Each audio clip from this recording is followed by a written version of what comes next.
Hey guys, welcome to the Tea with Nicque. Today I'm drinking peach green tea and taking my antidepressants because I haven't done that today yet. So today I want to talk about a subject that has been really hot since the musical got released on Disney Plus, Hamilton. Now, what is so dramatic about Hamilton? Well, basically, now Hamilton has been out for a pretty long time now. Which is kind of why it's surprising to me why this drama is so new. And we've known what Hamilton is about. And for those of you who don't know what Hamilton is about, because it's been a while, so you should, but if you don't, Hamilton is basically a story of the life of the founding father, Alexander Hamilton. It basically takes us through the Revolutionary War, into the Constitutional Convention after the war, when the Americans won the revolution, or rather the American colonists won the revolution, because real Americans are native. Anyway, so that is the gist of the show, and it was created by Lin-Manuel Miranda, who also plays Hamilton, and so this musical has been breaking records. It's been running for a really long time, and it was just released on Disney Plus. And so this led to more people being able to see the show than previously, because it's only been on Broadway, of course.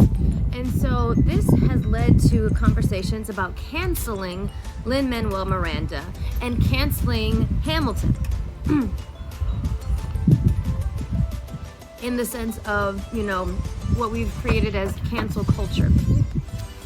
This has been really big with Generation Z on TikTok, and basically the argument is that this show glorifies white history that people of color were not a part of. And if I didn't say this before, all the cast of Hamilton is casted with people of color. So Hamilton's wife, Eliza, is played by a Chinese American actress named Philippa Sue. Pretty much most of the cast is African American. Lin-Manuel himself is Puerto Rican and a New York native. And I remember when he was first creating Hamilton, and he was saying how he noticed so many similarities between Alexander Hamilton's life and his own life, which is part of what inspired him to write this show.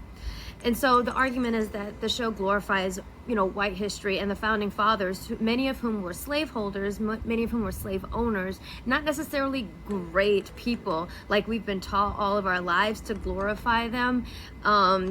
It's a history that we've been erased from, that we've been eliminated from, which is definitely not okay. And definitely during, this time where the Black Lives Matter movement is so big right now, and we are making such a big stink about it now that, our lives have not fucking mattered all of these years, and it's time that we, put foot to the pavement and tell people, basically tell the government, you need to fucking notice us. You need to notice us. So that is the argument. And so this has led to, people talking about Hamilton is canceled, Lin-Manuel is canceled. There's been a lot of that talk on TikTok, on Twitter. There's speculation that the bullying has gotten so bad that Lin actually took a break from Twitter. Some people say that he takes a break from Twitter every once in a while. Just people digging up a whole bunch of stuff, to basically, strengthen this argument that we should cancel Lin-Manuel Miranda. Now, I don't know the guy, of course, personally, none of us do. But I wanted to share my stance on Hamilton and Lin and all of this, especially as a Black woman. When I think about all of this, I think about how Black people see the N-word. Nigga. That's a word that was created out of white supremacy. It is a the roots of the word are very harmful. It's very unsavory. But it's a word that we have reappropriated to mean something else. It's something that we have reappropriated, taken away from white supremacy so that it doesn't have that meaning anymore. And now we use it. And it's basically an unspoken rule that they can't anymore because we've reappropriated it. Now, of course, anyone can say anything they want at any time. I just can't guarantee that your results are going to be positive. But that's essentially what we have done as a community to something that was previously harmful to us. Now, also, when we talk about the N-word, we want to acknowledge that there are people that use the N-word, and then there are other Black people that still feel that hurtful connotation from the N-word, and they choose not to say it. And you know what? Both sides are right, because both sides have valid feelings about it. You know, generational trauma is very, very complicated, and we all cope in different ways. And so while maybe the younger generation, like, we might be okay saying, you know, using the word nigga and everything, and we proclaim we can do this because we are Black. This is part of our culture. This was a harmful part of our culture that we had taken back. And we either use it as a term of endearment, or it could mean, honestly, it can mean pretty much anything. You know what I mean? And somewhat of the older generation kind of just doesn't vibe with the word, and they choose not to say it, and there's, you know, and so on and so forth. Either way, both sides are right. And you can choose what that means for you, and you can choose to not view it that way. You can choose to not use it at all, and that is completely okay. And so neither side should be invalidated. Now, on the topic of canceling Hamilton, though, the topic of canceling Lin. Now, I think it's very important that we do not lose the forest through the trees, especially to Generation Z, who I love their tenacity. They have proven that through social media, anything is possible. Basically, when they fucked up Trump's rally, that was fucking hilarious and fantastic. But sometimes we go on the warp, you know, we kind of like get on this high, and we just want to cut down anything that seems harmful outright. And I want to not lose the forest through the trees, because many of you watching out there may not be actors, you may not be entertainers, and you may not be in the New York area where you're maybe either familiar with that life.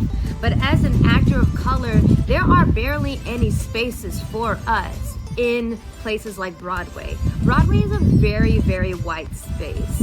Theater in general is a very, very white space. As a person of color, I have struggled many a time in auditions knowing that there's a part that I want, and I know that I'm probably not going to get it because audiences would rather see a white person in that role.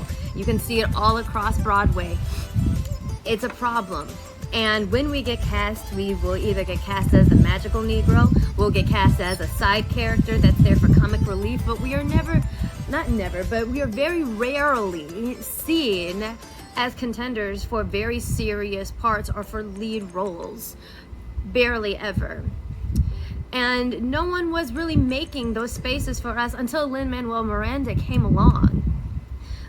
When Lin-Manuel first wrote In the Heights, which was his first big musical on Broadway, and it's about, you know, is basically based on his life in Washington Heights, in the barrio here in New York City, and then he wrote Hamilton. And so Lin was the one who started creating those spaces for people that look like me to play every single part, not just the side and not just the chorus, but the fucking lead. And that goes for Hamilton as well. You get like just seeing all the good that Hamilton has done for actors of color. It gives us a space where we can belong. It gives us something that we can attain that. And Lin has made it very clear that anybody can audition for anything in this show, but he will always cast these main characters as people of color because there are no spaces for us. As a matter of fact, I think it's very important that people remember that many white actors, many white people were very, very angry with Lin when Hamilton first came out because he said that he would only cast people of color in these lead roles, and they accused him of being racist because of it. So I think it's very important that we remember that. If you didn't know, if you don't know, now you know. That is also something that he went through to be able to create spaces for us.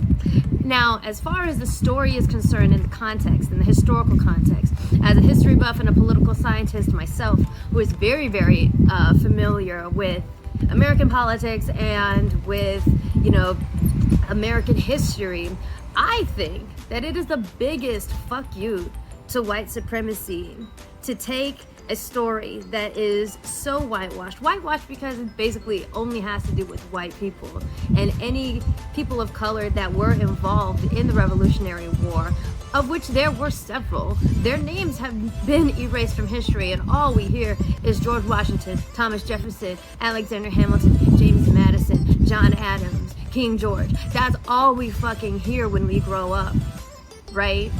I think it's the biggest fuck you to white supremacy to take that story that has been drilled into our minds for us to glorify whiteness, and then to put people of color into those roles,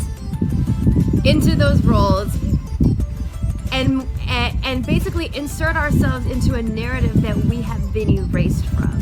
We have inserted ourselves into this narrative. Now, yes, it is historical fiction. We must remember that as well. But also, I think it's funny because 20 years from now, and even right now, when you think about Thomas Jefferson, who do you think of? I barely think about the real Thomas Jefferson. I think about Daveed Diggs. When I think about Alexander Hamilton, I barely know what the motherfucker looks like. I think of Lin-Manuel. Like, that, I think, is really, really cool. And definitely, like, 20 years from now, I think those generations, after listening to Hamilton and after seeing Hamilton, all they're gonna think about when they hear those white names are these people of color actors. And I think that's wonderful.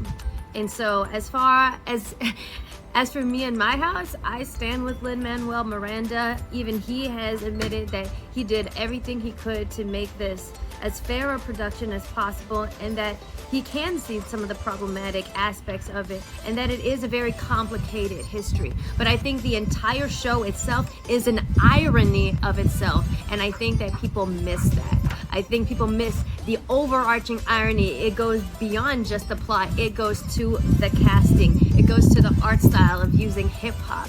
It goes to, you know, putting people of color in these, like, matching them to these names that we've only previously associated with whiteness. I think it's reappropriation, I think. And you're more than welcome to feel however you feel about Hamilton, of course, just like the N-word. If it is something that is it feels harmful to you, and it brings up like those feelings of rage, then you're completely entitled to that as a person of color, as a black person, you know, because these were slave owners. Like, it can feel like a gray area, and it kind of is. And so, like, you're completely free to feel how you feel about that. But as far as canceling Hamilton, and as far as canceling Lin, I'm not for it. I don't think that it's something that should be happening, and I think that by doing so, we take away yet another space where we can assert ourselves in a world that is dominated by whiteness, and we need to not lose sight of that ever. So that is my stance on it. Like I said, many people might feel different ways, but that is how I feel. I really wanted to get that out there, and I think it's a good conversation to have. But I definitely wanted to share my view of it, and especially how I see it as a black woman and as a black actor. I am forever grateful for Hamilton, as in the play, and forever grateful for Lin for creating that space for people of color where it was not before on Broadway. No one has tried to do it really before, or if they've tried, they haven't been very successful. And Lin may have been one of those few that were trying to create that space that actually broke out and made it happen. He fucking did it, and I am so happy about that. So that's my stance on Hamilton. So yeah, that is the episode for today, guys. Thank you so much for watching. Please like this video and subscribe to my channel. If there's anything else you want me to talk about, please put it in the comments down below. And then follow me on my social media, especially my TikTok, because that's where it's popping. All right, guys, that's it for today, and I will see you next time. Bye.